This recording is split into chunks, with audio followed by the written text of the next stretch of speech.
Haverá spoiler. Se assistir até o final, você estará preparado para ver tudo o que tem na internet.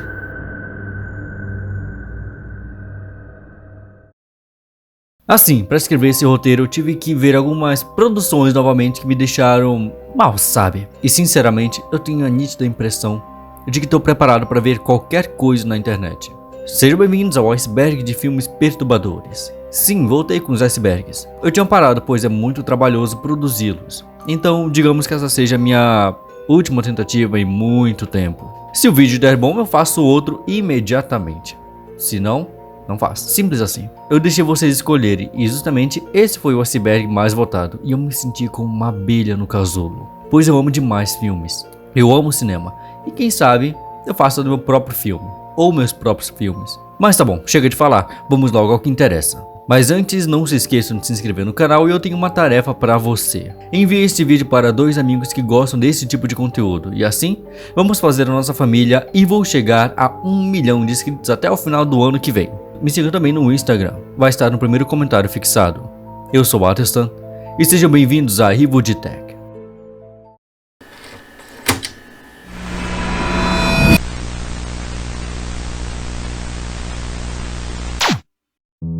Sexta-feira 13. Vamos começar com a minha franquia slasher favorita.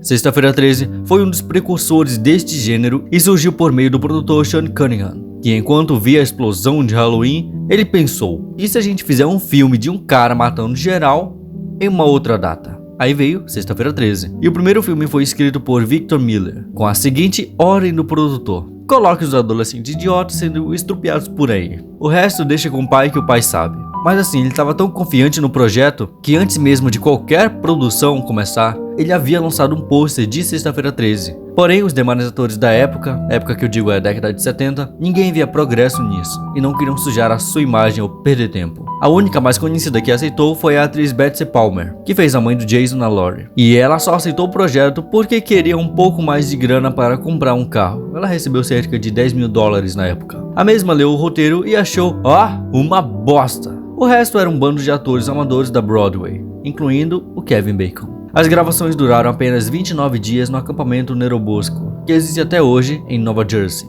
sendo lançado em 8 de maio de 1980, chegando ao Brasil apenas no dia 1º de dezembro do mesmo ano. E tá aí, o cara perdeu uma grande oportunidade, fez uma grande propaganda em cima de Sexta-feira 13 que acabou nem lançando o filme em uma Sexta-feira 13. Mas não vai dar para explicar filme por filme, pois são 12 fucking filmes. E o Jason Voorhees aparece somente no segundo filme, com um saco de batata. E no terceiro, ele ganha a icônica máscara de rock. No primeiro filme, o cameraman assassino é a Betsy Palmer, que é a mãe do Jason. E olha só, ela falou que ia flopar, mas ela acabou sendo a personagem mais conhecida da franquia. A segunda, somente atrás do Jason. Jason marcou e até hoje é uma das melhores invenções do horror cinemático, sendo exprimido até a última gota e com o tempo se tornando uma bosta. Com clichês baratos e enjoou já. Sabe o roteiro do primeiro? Então, ele se repete em todos os filmes, é a mesma coisa. Ringu.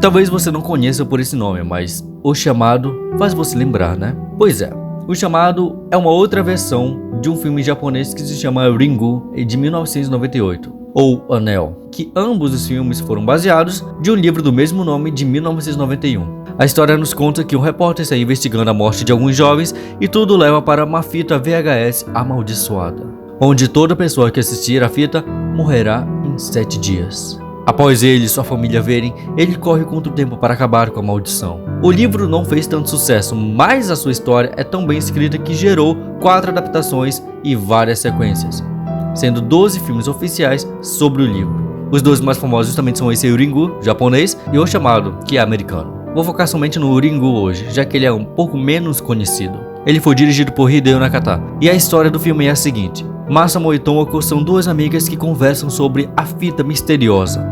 E a Tomoko disse que assistiu a fita com seu namorado há uma semana atrás. As 2 brincam e falam que não acreditam, mas ficam com uma certa dúvida. Até que o telefone toca e as 2 ficam assustadas. Mas quando atendem, era somente a mãe de Tomoko. As 2 riem e Masamo vai até o banheiro, mas quando ela desliga o telefone, a TV liga sozinha e Tomoko vai de arrasta pra cima. O resto do filme se desenrola com a Reiko, a tia de Tomoko, que ela era repórter e investigava a história da morte de sua sobrinha, descobrindo a fita, assistindo a fita e o resto é pernas pra quem te quer. Um destaque para as cenas da fita se misturando com a trilha sonora de Kenji Kawai, que te coloca para sentir o medo e a aflição, um verdadeiro terror psicológico. O povo japonês sabe como fazer uma coisa bizarra, com pouco orçamento e com uma bela criatividade. Essa fita até parece algo que veio da Deep Web, é incrível. Eu quero deixar uma menção especial ao namorado da Reiko no filme, o Ryuji Takayama, que é interpretado pelo grande Hiroyuki Sanada, que apareceu em O Último Samurai e John Wick 4 e mais uma cacetada de filmes. Sinais. Com roteiro e direção de M. Night Shyamalan, Sinais estreou com Mel Gibson como protagonista e Joaquin Phoenix como irmão do protagonista em 2002. A história começa no condado de Buchan, na Pensilvânia. Harry era um pastor, mas se recusa a ser chamado assim depois que a sua esposa, a Colleen, morreu atropelada por seu vizinho. Isso é logo no começo do filme, tá bom? A história gira em torno de Harry tentando lidar com a vida sendo um pai viúvo com 2 filhos, até que sinais misteriosos foram marcados em círculos perfeitos na plantação deles. Esse filme é um marco que gerou muitas referências, como a minha favorita, o pequeno galinho Chick Little, na cena do milharal. Mas voltando para o filme Sinais, há muita gente que amou o filme e muita gente que odeia, justamente pelo final que é decepcionante, né? Mas vai que você goste, né? Pois bem, esse filme tem uma trilha sonora que te entrega muito essa sensação de mistério, de alienígena, espacial, ou coisa do tipo. Mas a cena que fez muito marmanjo pular a cadeira, inclusive me traumatizou quando criança, é a cena de Passo Fundo aqui no Brasil, que olha só, foi inspirado em histórias reais e daria um vídeo perfeito só pra ele aqui nesse canal. Annabelle. Annabelle é um spin-off da sequência principal Invocação do Mal e continua com o famoso caso dos Warren, um casal de caça-fantasmas que resolvia coisas paranormais. Annabelle foi dirigido por John Leonetti e escrito por Gary Dauberman, com a seguinte história. John, interpretado por Ward Horton, encontra um presente perfeito para sua esposa Mia, interpretado por Annabelle Willis. Mas após isso, a casa do casal é invadida por uma seita satânica que invade e faz um ritual no local. Porém, eles são detidos, mas algo fica para trás. Por conta do ritual, a boneca Annabelle foi amaldiçoada e passa a atormentar o casal. Claro que apenas a boneca foi inspirada na história real, pois nada disso teria acontecido realmente. Annabelle era um modelo de boneca vintage de pano e atormentou Donna, que era uma mulher. Eu achava que Donna era uma dona de casa, mas não, Donna é o nome dela. Uma moça que acabou chamando o casal Warren para tentar resolver algo. Eles conseguem e até hoje está guardada no porão dos finados Warren, sendo a coisa mais famosa do Museu Warren. Olhos sem rosto.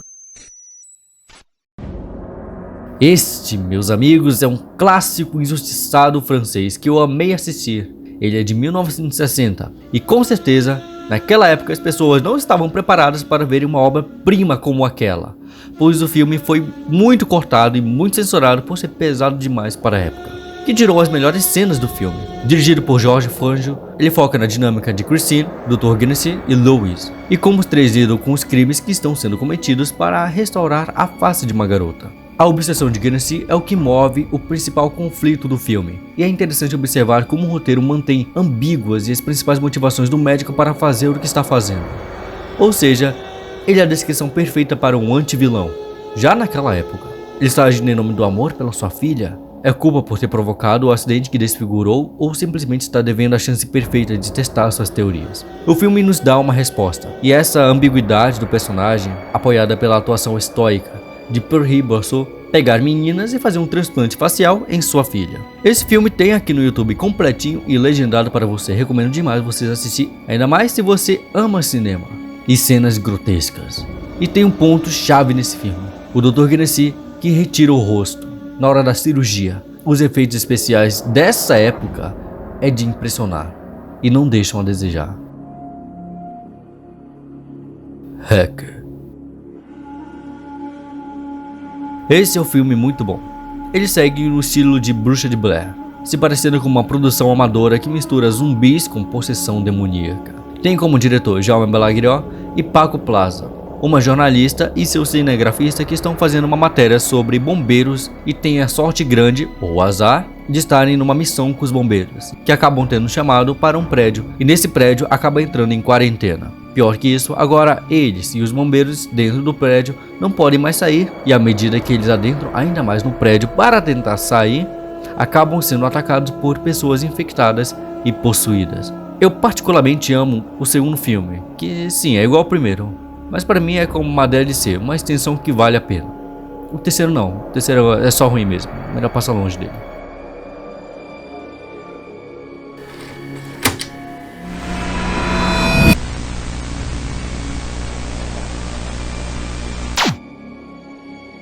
Fenômenos paranormais.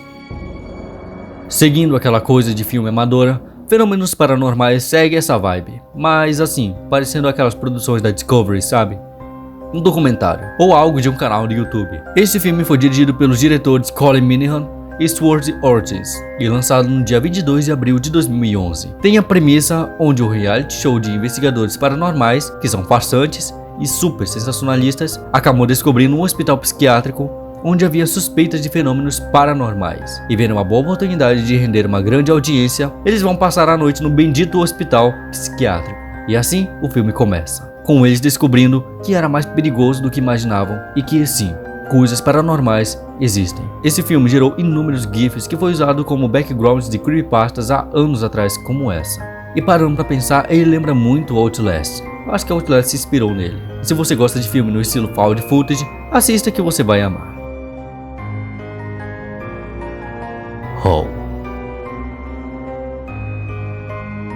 Hall segue uma trama completamente diferente nas quais estamos acostumados com as produções hollywoodianas, onde tudo acontece para preencher tempo, como assassinatos ou fantasmas. Ele leva em conta acontecimentos que sim podem acontecer na vida real, e se não soubermos lidar com tais situações, como a utilização de tóxicos, álcools, mas assim, ao nível extremo, uma incessante brutalidade nas cenas onde a protagonista come carne e você vê tudo.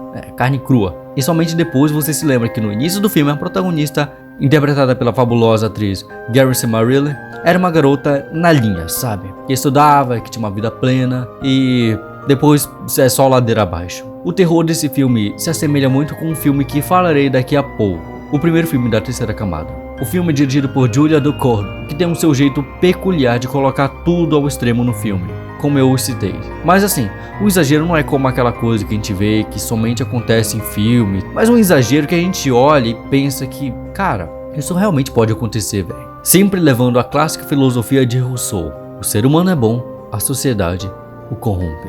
Mas é um filme difícil de ver, principalmente dos gores, então não é para todos. O Massacre da Serra Elétrica. Ok, me julguem, eu gostei muito do reboot de 2013 e eu reconheço que é ruim, mas eu gosto. Mas hoje eu vim falar do primeiro filme da década de 70 e dirigido por Tobe Hooper, do nosso aclamado Leatherface. O Massacre da Serra Elétrica é um clássico do terror que ajudou a popularizar o gênero slasher naquela época. Um roteiro clássico de jovens indo de arrasta pra cima com um cara que usa uma máscara costurada feita de pele humana e um avental. E olha só, o filme é inspirado em crimes reais, mais especificamente de Ed Gein, que fazia utensílios usando a pele de suas vítimas. Uma das cenas mais marcantes é quando Leatherface coloca a Pen pendurada naqueles ganchos de carne, sabe? E deixa ela vendo o Leatherface preparando uma carnezinha, um churrasco gaúcho bem bom mesmo, na sua frente, que era o corpo de Kirk, que era o seu ficante lá. E bom, eu tô torcendo muito para que esse iceberg não seja bloqueado pelo YouTube. Mas bem, Leatherface entrou no gosto do cinema e gerou outras produções que, né, tudo que é bom, Hollywood espreme até a última ao gosto. Com Leatherface não foi diferente. Eu gostei do reboot. Enfim, próximo. The Plague Dogs.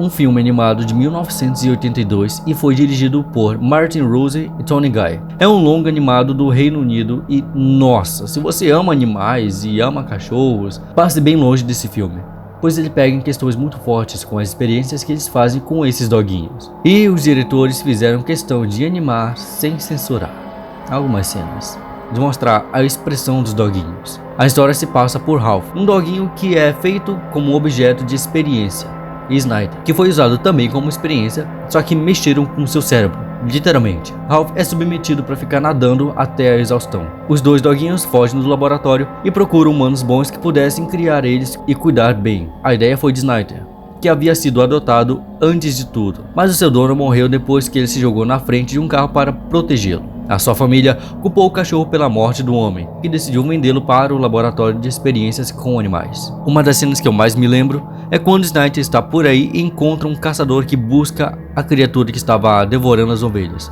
que na verdade eram Ralph e Snyder. Mas o homem não sabe disso e ele deixa sua arma de lado e chama a atenção do doguinho, que pensa que finalmente achou um dono e que seria feliz para sempre. Mas quando ele se aproxima, acaba pisando acidentalmente na arma, onde o tiro pega bem na cara do homem. O Snyder sai correndo.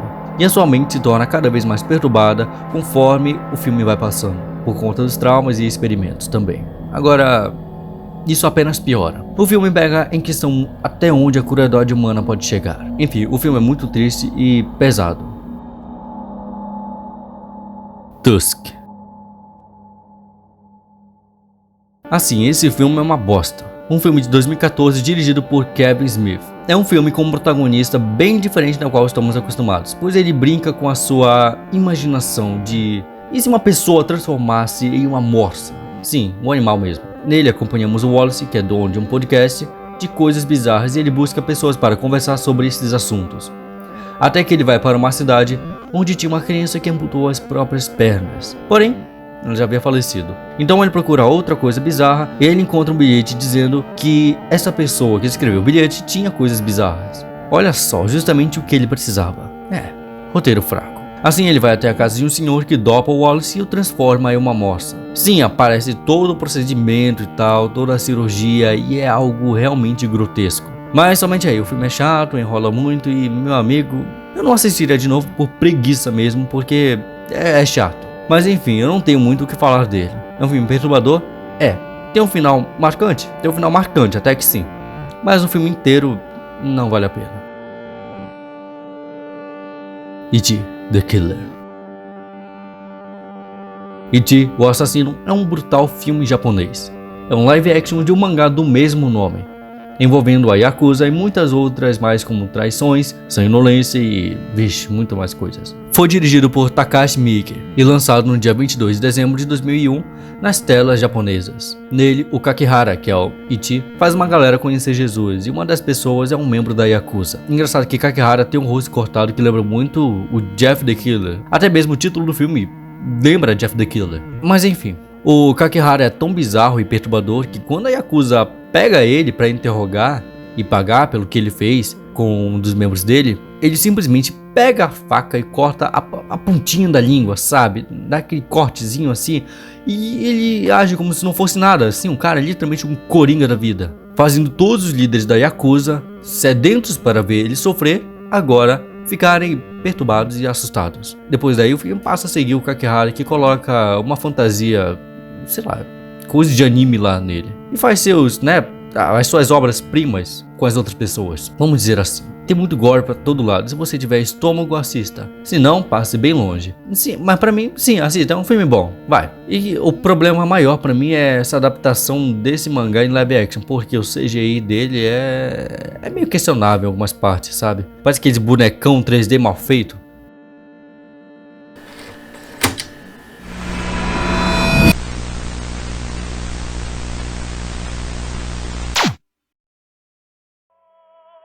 Requiem para um sonho. Agora é a partir daqui que o filho chora e a mãe não vê. Os filmes aqui têm um único objetivo: mexer com seu psicológico. Vamos começar já chutando o balde com Requiem para um sonho, que é um filme marcante, melancólico e pesado. Um filme feito por Darren Aronofsky, lançado no dia 2 de novembro de 2001, e conseguimos ver neste filme a sua particularidade, os cortes frenéticos que fazem total sentido com o que está sendo passado para nós. E saindo do padrão nesse filme, nós temos 4 protagonistas, Harry e Tyrone, 2 vendedores de tóxicos e que, para saberem se é bom a parada, acabam experimentando, causando uma dependência e o desejo dos dois de mais e mais. Chega uma hora que Harry tenta vender a TV de sua mãe, esta sendo a nossa terceira protagonista, uma senhora que é viciada em um programa de TV e o seu desejo é estar nesse programa, e quando ela é chamada, acaba tomando remédios para emagrecer para caber no vestido que ela tanto quer usar, mas tudo acaba saindo de controle. Por fim, temos Meryl, a namorada de Harry, que também gosta de uns tóxicos e acaba fazendo muitas coisas por míseras gramas para sustentar os seus vícios. Olha, o filme é um filme bom. Eu assisti 2 vezes e eu sinceramente não sei se assistiria de novo. Por quê? Você se sente claustrofóbico. É nesse filme também que temos a famosa trilha sonora que ficou marcada no terror cinemático, composto por Clint Mansell, que fez um excelente trabalho. E com certeza você conhece essa música. Se você não assistiu esse filme, assista, ou com algum amigo ou namorada, sei lá. Mas lembrando que esse não é um filme feito para a família, né? Todos os atores aqui interpretam muito bem seus papéis com perfeição. Requiem é um filme pesado, é um filme triste, mas triste que, tipo, faz você sentir a tristeza na pele. Tipo, é doído mesmo de assistir. Centopeia Humana. Agora esse... Bom... é bastante conhecido. Parece que foi até mesmo feito pela Deep Web, e se não me engano, realmente a premissa veio da Deep Web. Eu tenho a nítida impressão de ter visto algo sobre isso na Deep Web há anos atrás, mas não se referindo ao filme, mas sim esse projeto de Centopeia Humana. Enfim, todos os 3 filmes foram dirigidos por Tom Six. O primeiro segue a trama de um cirurgião que captura 3 pessoas para fazer um experimento onde se junta a boca com as partes meio, atrás do ser humano. E no final o cirurgião morre. Mas não é sobre o primeiro filme que eu quero falar, mas sim o segundo que... Jesus Cristo, dai-me forças para ver isso novamente, porque eu vou ter que ver para editar o vídeo. E nele nós temos a história de Lawrence, que claramente não bate bem das ideias e tem um fascínio por centopeias. E o seu filme favorito é Centopeia Humana 1. Mas ele é tão fascinado por isso que ele decide fazer a sua própria centopeia humana. Então procura várias pessoas e consegue. E aí a história fica... sei lá. Ele não é médico e tudo que ele faz é bem amadora. Tipo, ao invés de usar linhas cirúrgicas e tal, deixar todo mundo com anestesia, não, ele faz tudo com a maior imundice, usando grampeador e fita. Mas você passa o filme todo vendo ele com a sua obra-prima e acontecendo várias coisas. Calma aí que eu tô me segurando, porque se eu falasse realmente o que acontece lá, vocês ficariam sem esse vídeo, na moral. Mas é isso, o terceiro filme é uma galhofa total e nem vale a pena. Mártires. Vamos lá, foi dirigido por Pascal Laugier e é uma coprodução entre o Canadá e a França, e foi lançado em setembro de 2008. E se você assistir esse filme pela primeira vez, vai se sentir estranho, porque ele não é uma produção comum cinematográfica de Hollywood. Tipo, ele começa de um jeito e termina de outra totalmente diferente. Mas isso não é ruim, isso é muito bom, ele faz de uma maneira bem escrita e coerente. O filme começa com Lucy, que era mantida em um porão de uma família, até que ela decidiu fugir porque ela não era muito bem tratada, se é que vocês me entendem. Então ela vai para um orfanato e conhece Anna, que se torna sua melhor amiga. Depois o filme corta para anos depois e aparece Lucy usando uma arma e digamos que acabando com todo mundo da família. Todo mundo daquela casa onde ela era mantida no porão acaba indo de arrasta. Anna chega desesperadamente e vê aquela cena que é pesada. Mas a sua surpresa vem quando Lucy aponta a própria arma, para si mesmo. E a Anna fica naquele furdúncio todo e descobre o porão da família, onde Lucy ficava e tal. E lá dentro tinha uma mulher que esteve lá por muito tempo. E é essa mulher aí de fundo que todo mundo sempre coloca quando falam desse filme. Aí o filme já troca de protagonista, que agora é a Anna, que é sequestrada, e essa mulher que é encontrada no porão morre. A Anna é sequestrada por uma organização que era controlada por uma velha que tinha o único objetivo de saber o que acontecia com as pessoas quando elas chegavam naquele pré-morte, sabe? Naquele entre a vida e a morte, literalmente, ao limite da dor. Então a Anna acaba sendo muito mal cuidada de todas as formas possíveis. E um detalhe para a cena onde a sua pele é assim, ela é arrancada, com ela acordada. E você vê aquela cena e tal, e a expressão dela, e a maquiagem que é perfeita. E é difícil de ver. A Possessão de Deborah Logan. Outro filme found footage, que tem cenas muito sombrias e muitas delas se tornaram famosas aqui no YouTube. É semelhante com o que eu falei sobre os fenômenos paranormais e REC. Ele é dirigido por Ray Dan Robitel e foi lançado em 21 de outubro de 2014. e ela conta a história de um grupo de pessoas fazendo um documentário de uma família. A família da Débora, que é uma senhorinha de idade que estava doente. Os caras entrevistam a filha da Débora, que conta sobre essa sua doença que apenas piorava, e nada do que elas pudessem fazer resolvia alguma coisa. Mas o título já entrega tudo. À medida que eles vão se aprofundando nessa história, a Débora aos poucos vai se mostrando o seu lado demoníaco, semelhante com o que aconteceu no filme O Exorcista, até ela virar um bicho completamente diferente. O filme tem cenas que fazem a gente pular da cadeira e te deixam totalmente agoniado, como essa, que é uma das cenas onde ficou mais famosa. Para mim, esse é o sucessor perfeito do Exorcista. A fotografia é boa, a mixagem, o grunhido de Débora quando tá com um demônio no couro é fantástico, e as atuações também, meu Deus, são dignas, principalmente para Jill Larson, que fez a senhorinha Débora. É impecável. Eu recomendo demais vocês assistirem.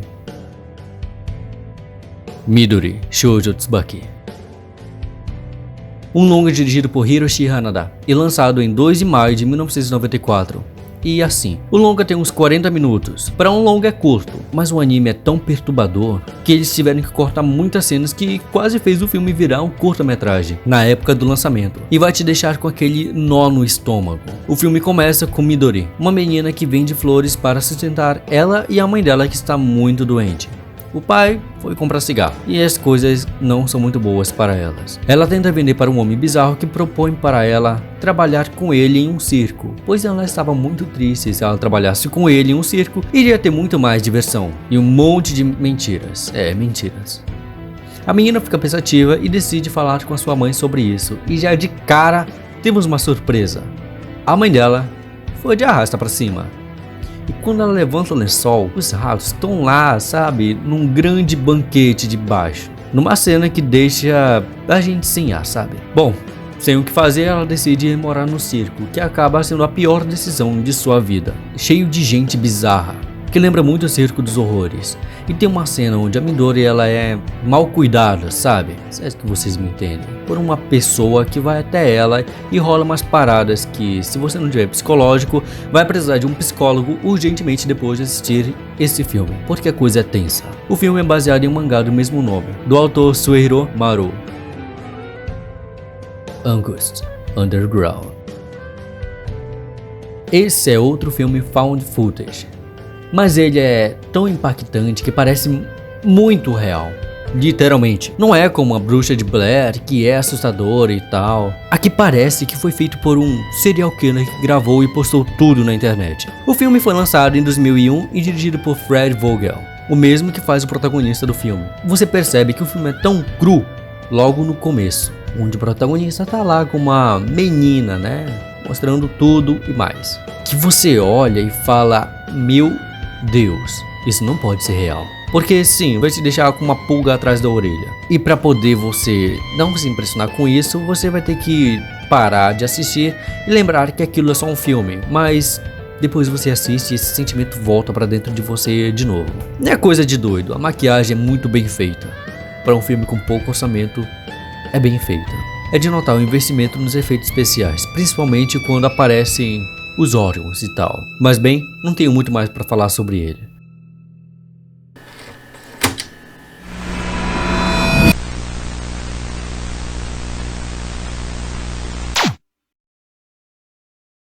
Serbian Film.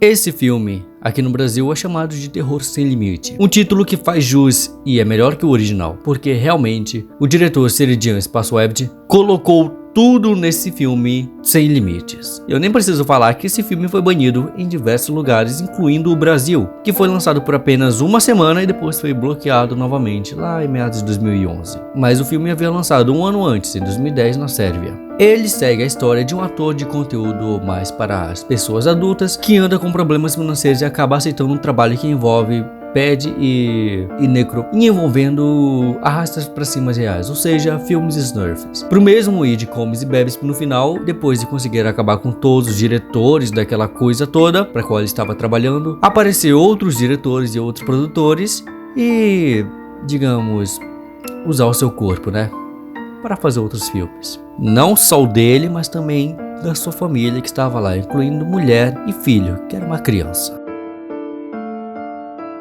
Snoop, 102.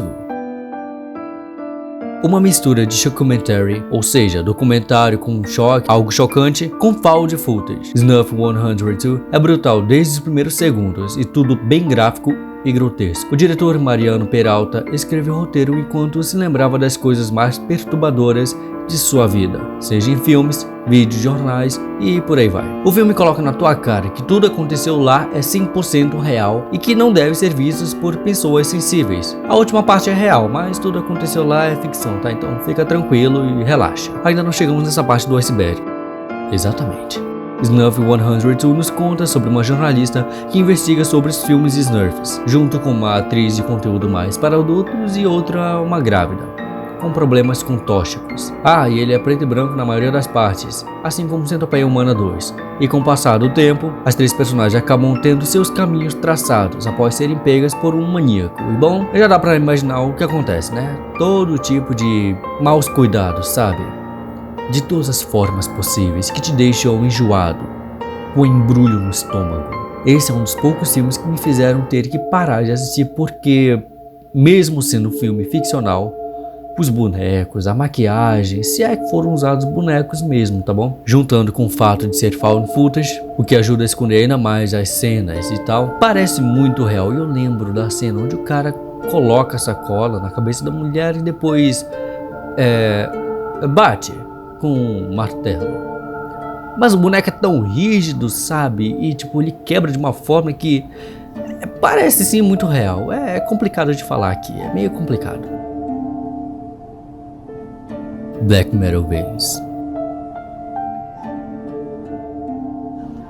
A partir daqui, eu considero os filmes que serão mostrados aqui como se alguém tivesse feito exclusivamente para as pessoas mais sádicas da Deep Web. Esse é um docudrama e meia verdade. Tipo, há coisas que ocorreram realmente, mas tem coisas que eles tiveram que criar para esse documentário. Sim, é um documentário, nada igual do que foi mostrado anteriormente. Black Metal Vans foi dirigido pelo Capiroto. Na verdade, o nome artístico dele é Lucifer Valentine. E ele vai aparecer de novo aqui já na quinta camada. Porque Black Metal Vans é considerado o filme mais tranquilo, mais normal do diretor. O documentário nos conta a história de uns jovens que são viciados em tóxicos. E já começa com eles numa sala contando sobre as suas vidas. E assim segue o documentário. Com cortes secos e rápidos que parecem aqueles vídeos do YouTube, sabe? Que tem cortes toda hora, mas de uma maneira muito mais crua e com um orçamento muito baixo. Depois descobrimos que o título vem do Brad, que é um dos jovens entrevistados e é um membro de uma banda de black metal. Para quem gosta de música sabe quão peculiar é o black metal. Tá, mas Atherton, você falou e falou, cadê a parte pesada? Seu desejo é uma ordem. O filme é agoniante no sentido de você acompanhar bem de perto os problemas das pessoas. O enquadramento faz você ter um sentimento bem claustrofóbico, pois os planos sempre são muito fechados e a câmera sempre dá um zoom na pessoa, o que deixa o local muito mais apertado. Isso vai enjoar e incomodar muita gente, principalmente aqueles que têm claustrofobia. Tem uma cena, não tem monstro ou fantasma, ou gore e coisas pesadas assim, mas são situações reais e que podem acontecer com qualquer pessoa, com você ou alguém que você conhece. E se você pensar sobre isso enquanto assiste o documentário, acaba tendo uma sensação estranha. Por mais que o nome artístico do diretor seja Lucifer, esse documentário foi feito como um alerta para as pessoas sobre os efeitos dos tóxicos que podem fazer nas nossas vidas e tal. Sim, essa camada foi rápida, pois enquanto eu escrevi o roteiro eu percebi que os próximos são muito mais atrelados à próxima camada. Então, vamos lá.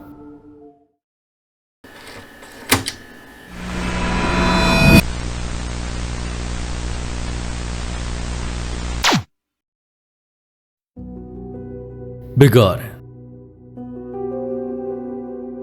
Esse, para mim, é o meu favorito em terror experimental. Ao bater o olho, você pode achar que é um filme ainda do início do século XX, mas é um grande engano. Como eu disse, é um terror experimental, que foi dirigido por Elias Menger no ano de 1991. E a história por trás da produção é apenas um grupo de jovens que pegaram uma câmera 16mm e criaram uma das histórias mais bizarras que eu já vi. Mas antes de irmos para a história em si, eu, estudante de cinema, considero este filme uma obra artística por conta do seu visual mesmo. O diretor não queria que seu filme aparecesse apenas um filme antigo do início do século XX, mas que fosse ainda mais antigo, algo semelhante a isso. Essa foi a primeira fotografia feita pela humanidade, e dá para notar uma certa semelhança com o filme. Esse foi o seu ponto-chave. Elias usava uma lente especial que datava ainda mais o filme, e ao terminar de revelar o filme, foi quadro a quadro tirando a foto de cada quadro do rolo do filme para transparecer ainda mais antigo. Por isso, se você ama cinema, esse filme com certeza é uma verdadeira obra de arte para poucos. Agora, partindo para a história, ele já segue na primeira cena e a mais famosa da internet, a morte de Deus, que dá um arrastão nele mesmo usando uma navalha. Depois, a mãe natureza usa o corpo de Deus para extrair o leite, se é que você me entende, saindo assim uma criatura bizarra que é o ser humano. E esse nascimento é bem perturbador. O filme passa por muito mais coisas, como a morte da mãe e do filho, e introduz uma seita demoníaca, uma seita satânica, o ocultismo de uma tribo que tem lá. Essa história bizarra surgiu quando o diretor sofreu um acidente de carro e quase faleceu, beirando a vida e a morte. Por isso, esse filme é muito mais íntimo do diretor do que é para nós. Muitos dizem ser uma reescrita de Gênesis da Bíblia, mas é difícil dizer, já que o próprio diretor nunca deixou isso concreto. Mesmo que você seja o maior cineasta do mundo, este filme vai ser um mistério para você.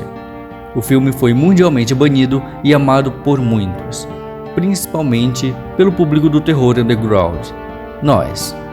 O filme custou apenas $20 mil, onde os pais guardaram para o filho fazer medicina, e cederam depois que viram que a vida do garoto era mesmo o cinema. O filme fez tanto sucesso que o próprio Nicolas Cage chamou ele para entrar na Saturn Films para dirigir A Sombra do Vampiro de 2000, que é uma homenagem feita para o tão aclamado Nosferatu.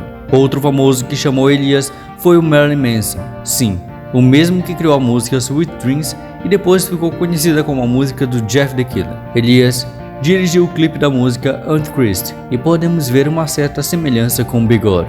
Esse filme é uma arte que não é para todo mundo.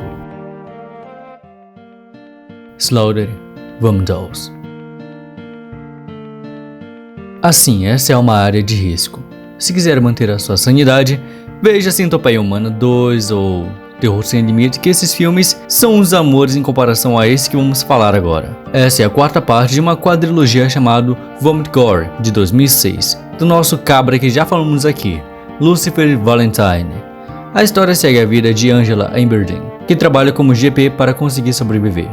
E com o passar do tempo, a gente descobre que ela sofre de bilimia e de várias alucinações. E nessas alucinações, ela começa a ver suas colegas de trabalho sendo mal cuidadas por um cara, que na minha opinião, eu acho que é mais um demônio, pois no segundo filme, ela, a Angela, tá no inferno e é mal cuidada por duas gêmeas lésbicas que fazem de tudo com ela.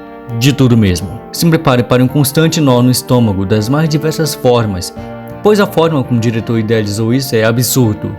É muito complicado imaginar que aquilo veio de uma pessoa, como a cena da mulher que tem os olhos, espetados com ela viva e ela se debatendo. Eu já ia esquecendo. Nenhum dos filmes daqui em diante são filmes para você assistir, pois além da parte pesada, ele é muito amador, mas nossa, muito amador. Que parece que o diretor não sabe nada de cinema profissional e tal. Grava de qualquer forma, edita de qualquer forma e coloca ações totalmente no aleatório, com o único objetivo, chocar. E eles conseguem. Mas eu falo pra não assistir porque é ruim mesmo, tá? Não é só por causa da parte violenta. Putrid Sex Object.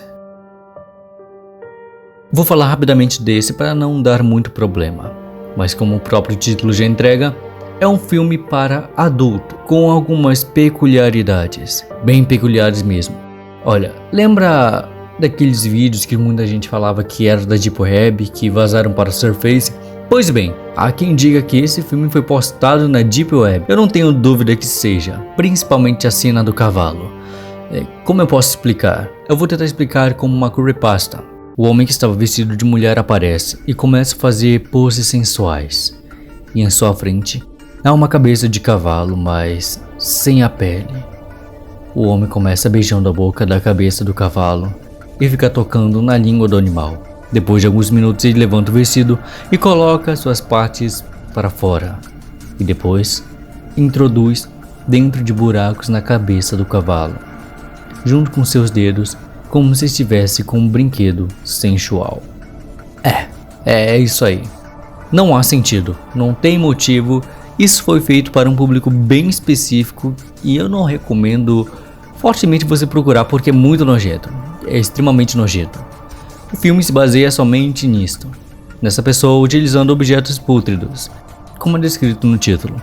Foi dirigido por Matt McKay, e eu não achei nada do que poucos vídeos gringos reagindo a esta cena do cavalo ou reviews que só falam o quão nojento é, mas nunca sobre o que acontece no filme. Eu não sei se o filme foi gravado com um cavalo de verdade, eu prefiro acreditar que não, mas eu não tenho tanta certeza. Philosophy of the Knife. Vendo ele aqui na quinta camada já dá até para imaginar o choque. É um documentário dirigido por Andrei Iskanov e nos conta a história sobre o experimento japonês da Unidade 731.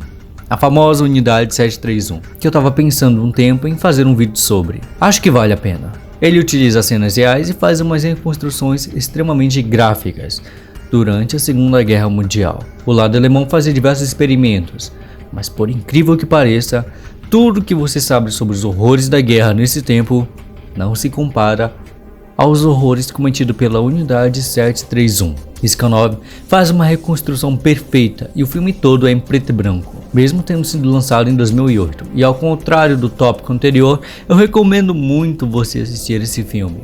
Ainda mais se você gosta de história. Claro, se você tiver nervos de aço. E você pode encontrar algumas cenas aqui no YouTube, mas é melhor você sair por aí e procurar ele para si completo. Mas para classificar as cenas mais pesadas, bom, eu não sei porque tem tantas. Mas acho que seria na parte que os cientistas realizam um aborto em uma mulher acordada e aparece fotos de vários bebês. Eu duvido muito que uma pessoa pró-aborto ainda pensaria dessa forma depois de assistir esse filme. Bom, o filme todo é assim, por durante 4 horas intermináveis. The Necrophile. Esse filme, eu sei lá, mano. Ele é um terror, ou seja, é uma comédia de terror e foi dirigido por 4 pessoas: Ron Carno, Todd Salem e Matt Jason. E segue a premissa de um mau cuidador de mulheres que morreu e depois voltou à vida como um zumbi, cedendo por sede de comer carne humana. Enquanto isso, 2 policiais de Seattle, um culto satânico e um demônio voador vão atrás do miserável para deter ele. Olha só esse roteiro. Enfim, o filme é uma galhofa total, com diversas piadas, mas enquanto você ri em um momento, do nada a cena corta para uma cena grotesca. Mas não é como Zumbilândia. Aqui a maquiagem foi completamente perfeita, que parece muito real. Mas depois vira uma galhofa total novamente. Bom, eu quero destacar uma cena. É o culto fazendo um ritual com um pequeno, sabe? Um bebezinho. Mas você olha para aquela porqueira e você vê que é nitidamente um boneco. Eles estão espetando um boneco de plástico e depois joga num buraco. O boneco todo duro lá. Aí o bicho acorda, o zumbi ataca, as pessoas estão lá e tal, e enfim. Coloquei aqui porque, assim, tem uns momentos pesados e marcantes.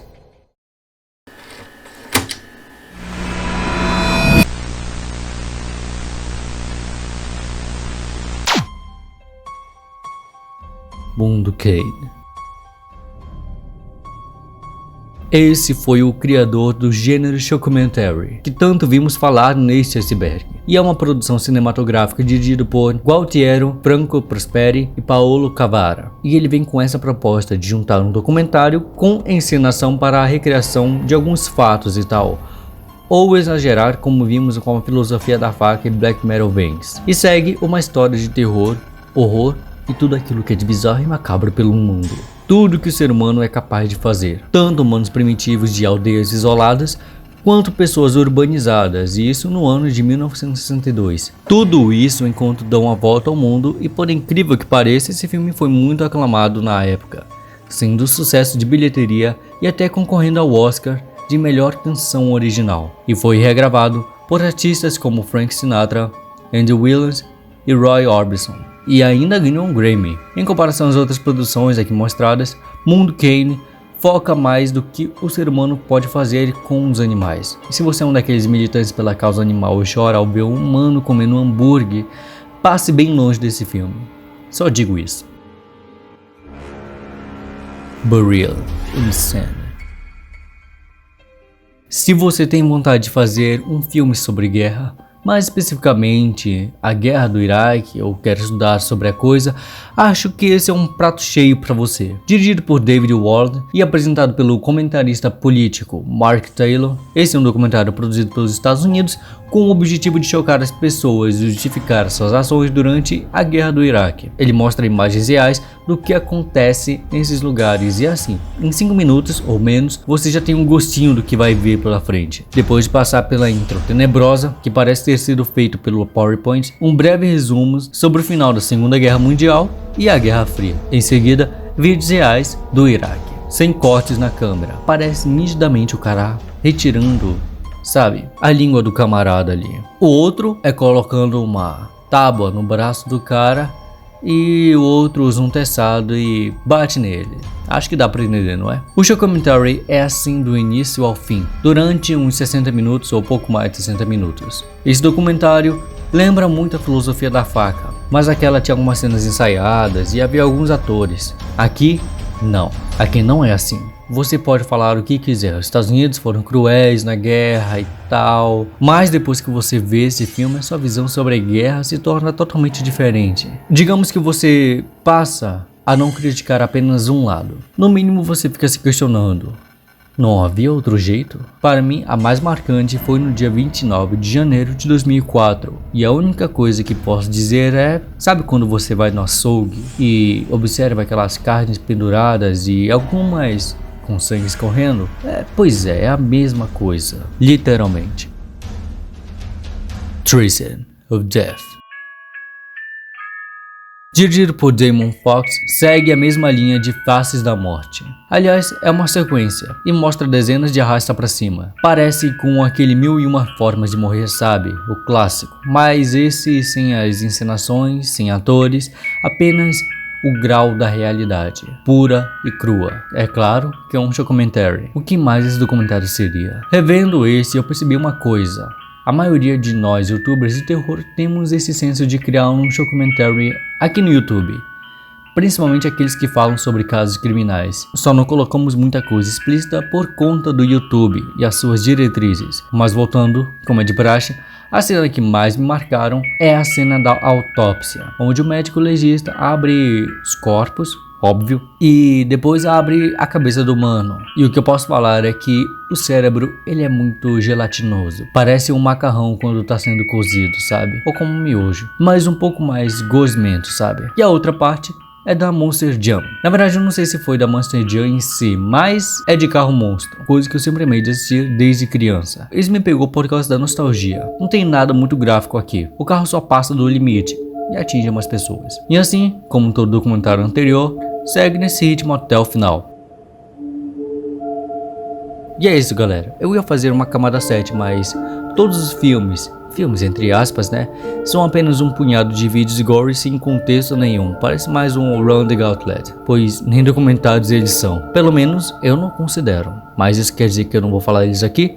Não. Alguns são vídeos adultos com violência, outros snuffs. Então vamos lá às menções honrosas da camada 7. Fubar, Snuff R73, a trilogia Registros Fatais, P. Gore, volume 1 e 2, Fetus Munchers, volume 1 e 2, MD Pooper 1, 2 e 3, Ugrish Collection, Squirm Fest, Channel 209, Genki 18, 19 e 21, Novesaline, The Great P. Swaddle. Obrigado por terem assistido até aqui. Se você chegou até aqui, comente, eu estou preparado para ver tudo que tem na internet. Fique com Deus e quem sabe até um próximo iceberg. Falou!